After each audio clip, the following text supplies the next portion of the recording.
će nekih ljudi ovdje. Ovaj put uz glazbu.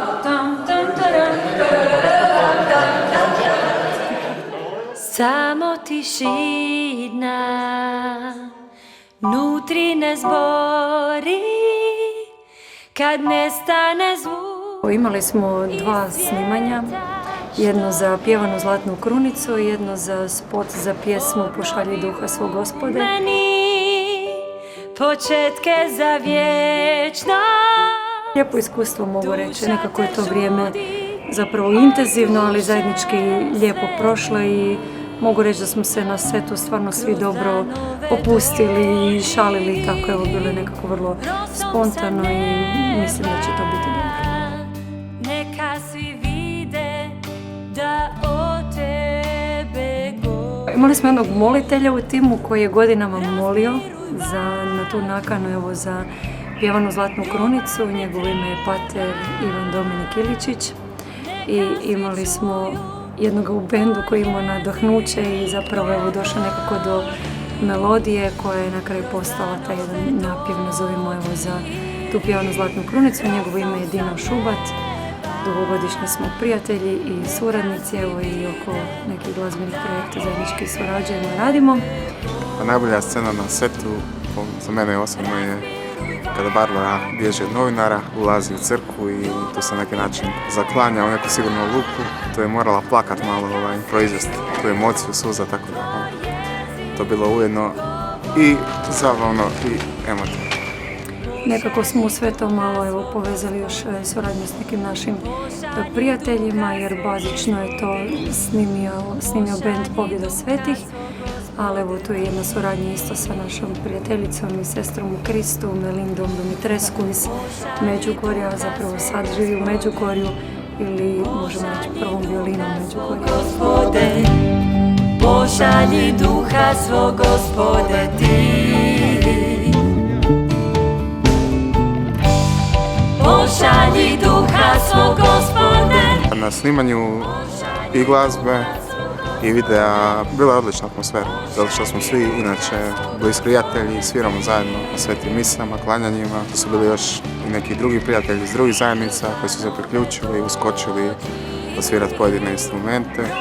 Tako da onako bilo baš jedan kršćanski duh zajedništva. Neka svi vide da Prvi put sam se malo okušala kao autor glazbe, evo, zapravo ne okušala, nego više odlučila i ohrabrila to prezentirati možda drugima. Autor sam i teksta. neka svi čuju tvoj jezik govori. Pošalji duha svog. Nekako pjesme zapravo prvi svoj put i korak napravila na Hosana Festu prošle godine.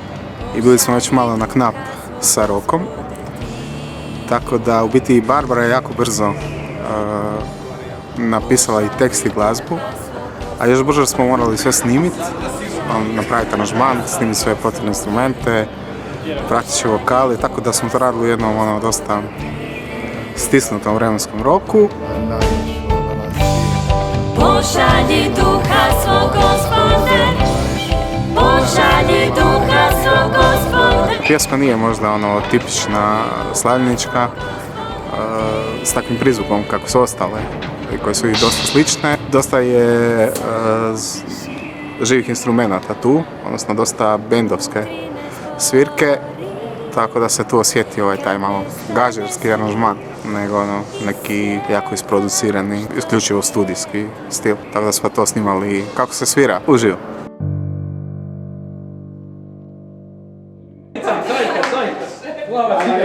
Ok, spremni? Martina, kreni. Ruke dole, kreni na mikrofon. Ovo je posljednje vrijeme u kojem živimo mi. Ruše se carstva i dižu sjene, jeftino prodaju svi. A ovo je vrijeme za hrabre i Božji je duh svima dan. Da činimo za njega silna djela, jer uskoro dolazi dan. Mesija na oblaku će doći, kao sunce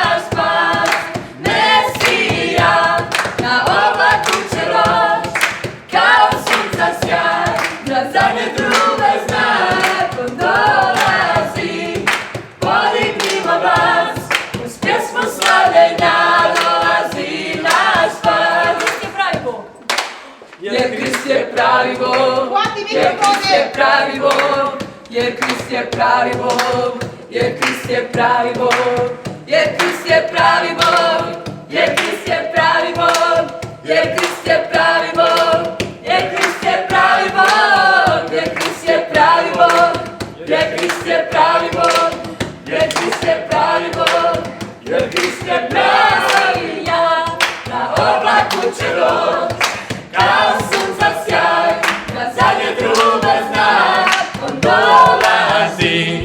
Podignimo glas, uz pjesmu slavljenja dolazi naš spas. Mesija na oblaku će doć, kao sunca sjaj, kad zadnje trube znak, on dolazi. Podignimo glas, uz pjesmu slavljenja dolazi naš spas. Pići! Učini srce naše po srcu svome, Isus. Proteklo je nekako u molitvi, u radu i onako kako bi to trebalo biti sa našim velikim željama da se evo kroz sve to proslavi Gospodin i da pjesme, odnosno i krunica kao molitva, evo nađu put do ljudskih srca. Kad smo bili na jednoj duhovnoj obnovi u Splitu, zajedno sa paterom Ivanom Dominikom Iličićem, po povratku u kombiju molili smo zajedno pjevanu krunicu Božanskog milosrđa i evo, dobili smo nekakvu ideju, baš smo pričali koliko je u biti Zlatna krunica, jako lijepa krunica. Kad smo se vratili u Rijeku u nekom sljedećem vremenskom razdoblju, ideja je došla na samom klanjanju, a kasnije su se i ostali članovi benda uključili i to smo skupa malo doradili. Sva srca učini